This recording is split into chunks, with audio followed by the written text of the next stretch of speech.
Bienvenue, chers amis, sur notre chaîne dédiée aux affaires militaires et géopolitiques.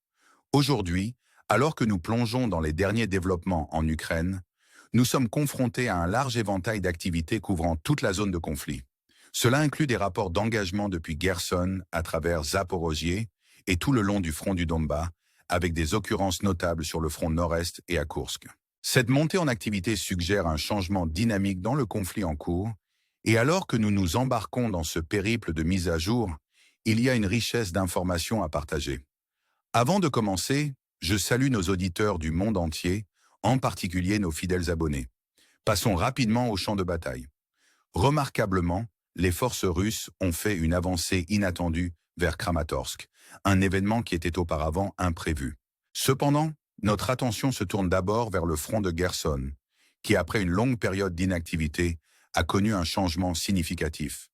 Les rapports indiquent que les troupes russes ont sécurisé une nouvelle avancée vers les îles du Nord, capturant des territoires près du pont Antonov, un point stratégique clé auparavant réduit en ruine. La dynamique à Kherson suggère soit une distraction stratégique, soit un effort concerté des forces russes pour établir une tête de pont dans ce terrain difficile. La complexité du paysage, caractérisé par des marais et des rivières, pose des obstacles redoutables. Pourtant, les avancées russes sont confirmées par divers médias. Cette progression vers le fleuve Dnieper à Kherson marque une mise à jour significative dans le conflit, surprenant à la fois nous et, apparemment, l'armée ukrainienne. Alors que les forces ukrainiennes tentent de contrer, les positions russes semblent de plus en plus enracinées. Nous nous concentrons ensuite sur Zaporozhye, où les forces ukrainiennes ont rencontré un revers dans leurs opérations autour de la ville de Chianchi. Les efforts pour avancer vers le sud ont rencontré une résistance féroce, entraînant des pertes importantes en matériel militaire en raison des missiles anti-chars russes et des drones. Cela souligne l'activité accrue à Zaporozhye, en particulier dans les environs de Kamianske. Pendant ce temps, le front du Donbass reste intensément actif. Les rapports des médias ukrainiens dévoilent des avancées russes au sud de Roslea, une zone auparavant statique. Les troupes russes semblent prêtes pour une offensive significative visant à couper Roslea et à avancer vers Olivka et Betyr, bien que ces objectifs restent inachevés. Les médias ukrainiens, cependant, corroborent les progrès russes dans cette direction, au milieu de bombardements continus ciblant les positions russes. Alors que nous évaluons ces développements, le récit ukrainien reconnaît le positionnement stratégique des forces russes. Cette révélation, soutenue par diverses sources médiatiques, met en évidence la lutte continue pour le territoire et le contrôle. En nous déplaçant vers le nord, nous observons une activité dans la région de Kharkov, où les troupes russes ont fait des avancées significatives. La défense ukrainienne à Andrika a fléchi, permettant aux forces russes de progresser vers le sud. L'objectif stratégique semble être l'encerclement de concentrations importantes de troupes ukrainiennes, rappelant des tactiques de guerre historiques. Pendant ce temps, l'attention se tourne vers la direction de Dnipro, où les rapports des médias suggèrent que les forces russes manœuvrent avec succès vers l'ouest, visant à atteindre l'oblast de Dnipropétrov. Cet objectif stratégique devient de plus en plus apparent dans les récits médiatiques occidentaux et ukrainiens. Les troupes russes auraient infiltré la partie orientale de Zaporozhye, avançant vers le centre de la ville. La situation qui se déroule suggère une approche russe à double sens, facilitée par le contrôle de la zone nord. Cette expansion souligne l'élan inexorable des forces russes vers Dnipropétrov.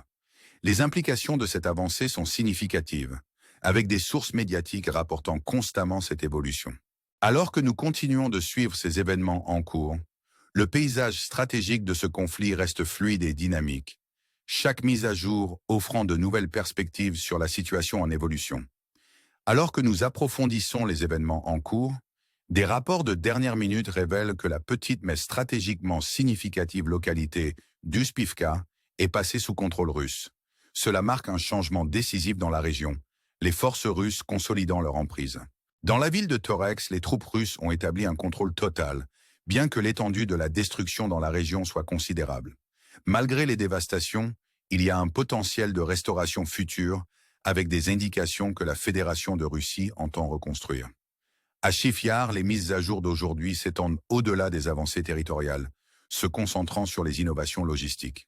Située juste à l'ouest de BM, Chifyar est une ville sous la menace imminente de la guerre par drone. En réponse, l'armée russe a adapté en construisant un tunnel Maya de BM à Chifyar, conçu pour protéger les logistiques vitales des attaques de drones FPV. Ce tunnel, s'étendant sur plus de 2 km, illustre l'engagement de l'armée russe envers l'adaptation technologique et l'innovation stratégique dans la guerre moderne.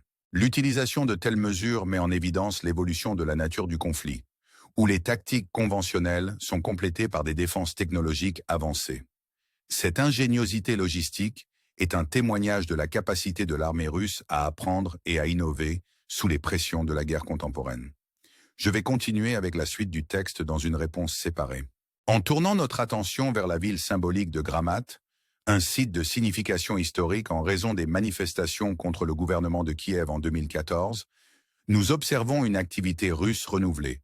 Les villes sœurs Gramat et Sloviansk, autrefois centres de résistance, sont désormais des points focaux dans le conflit actuel. Après une longue période d'inactivité, les forces russes ont capturé le village d'Oriko-Vassilka, signalant une voie potentielle vers Kramatorsk. Cette ville, lourdement fortifiée avec des systèmes de défense étendus, représente un défi redoutable. L'avance vers Kramatorsk n'est pas seulement un mouvement stratégique, mais aussi une quête emblématique pour le contrôle d'une ville de grande importance symbolique et tactique. La fortification entourant Kramatorsk, avec ses mines et barrières, pose un obstacle intimidant. Pourtant, la détermination de l'armée russe à franchir ses défenses témoigne d'une ambition stratégique plus large.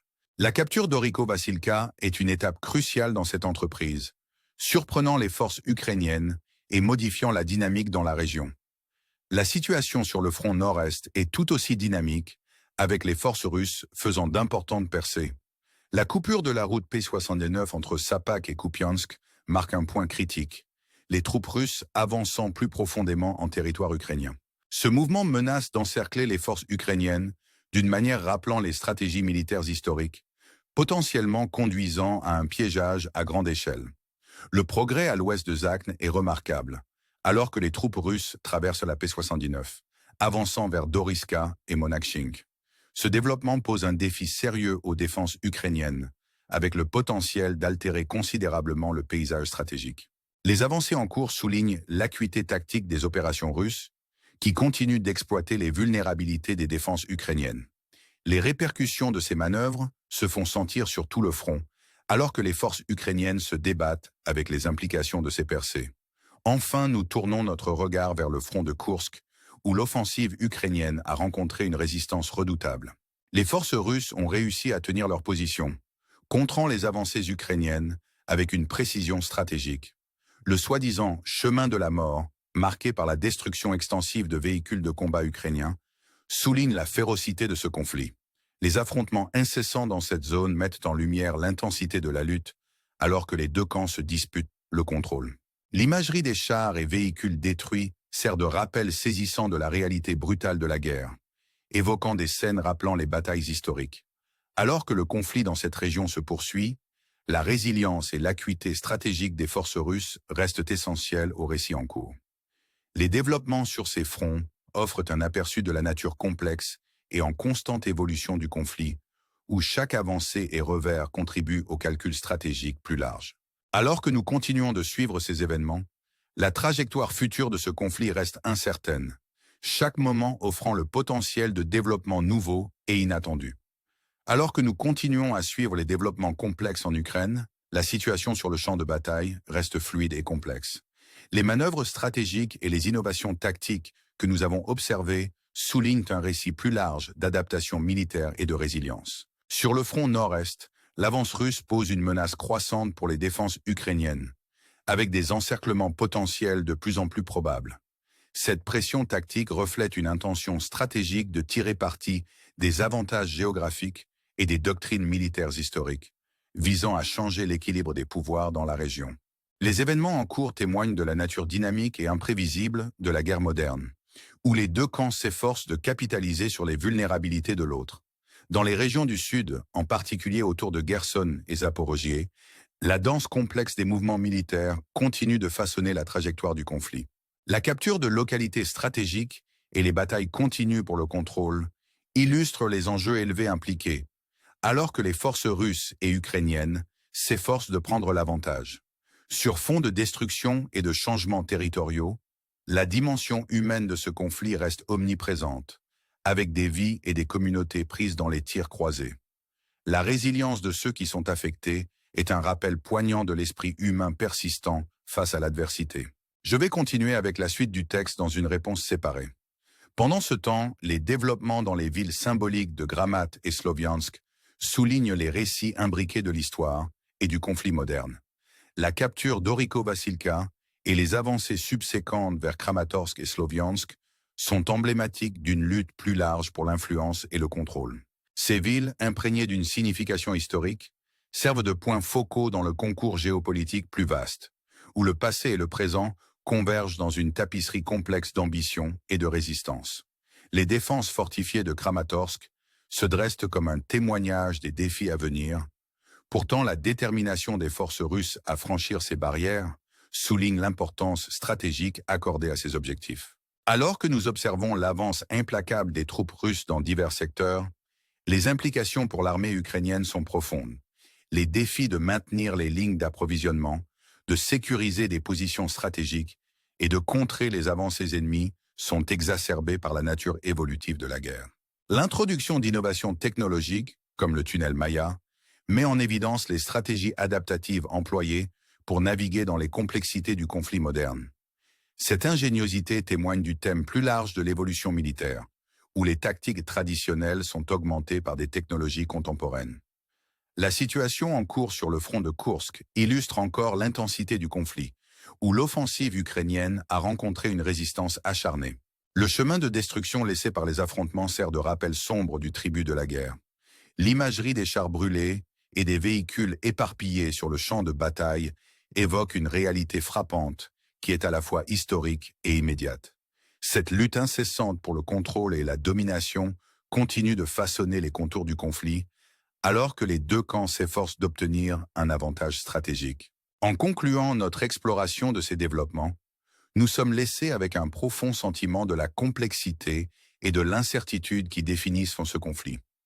L'interaction complexe de la stratégie, de la technologie et de la résilience humaine offre un récit captivant qui nous invite à réfléchir sur les implications plus larges. Comment ces développements façonneront-ils l'avenir de la région? Quelles leçons peut-on tirer de cette saga en cours? Ces questions planent dans l'air, invitant à l'introspection et à l'engagement. Alors que nous regardons vers l'avenir, nous vous encourageons à rester à l'écoute, à aimer et à vous abonner, alors que nous continuons à explorer le paysage en évolution de ce conflit. Votre soutien et votre engagement sont inestimables, alors que nous naviguons ensemble dans ces temps turbulents.